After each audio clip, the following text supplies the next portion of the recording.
Bali, magandang araw po sa ating lahat.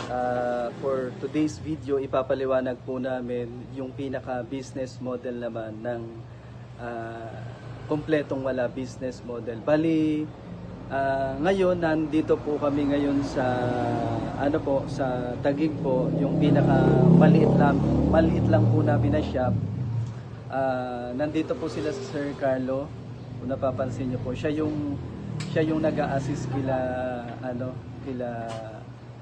Boss A naman para doon sa project po nila. Actually, ito pong business model na to ginawa namin para at least makatulong sa mga alumpreneur na talagang gustong mag-start ng glass and aluminum business. Kasi napansin po namin po, yung iba talaga sobrang hirap na makapag-start ng ganitong uri ng business kasi nga syempre kulang po sila nung mga mga puncher po natin po.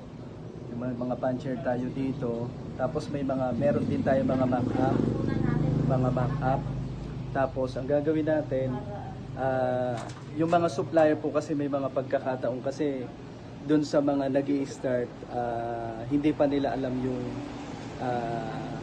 kung saan sila bibili ng mga materyales, kulang sila ng mga A-frame, sound sila mag-outsource ng mga materyales, wala sila mga power tools. Kaya ginagawa namin diskarte, lahat po ng mga alumpreneur na naka-graduate sa alumpreneur po, ito yung ginagawa namin parang mini workshop area nila. Ang ginagawa namin diskarte, yung iba po ng mga alumpreneur is kumukuha na ng project at dito na po ginagawa. Kaya doon sa mga alumpreneur pa na hindi pa nakakapag-start ng glass and aluminum business, ini-invite po namin kayo po.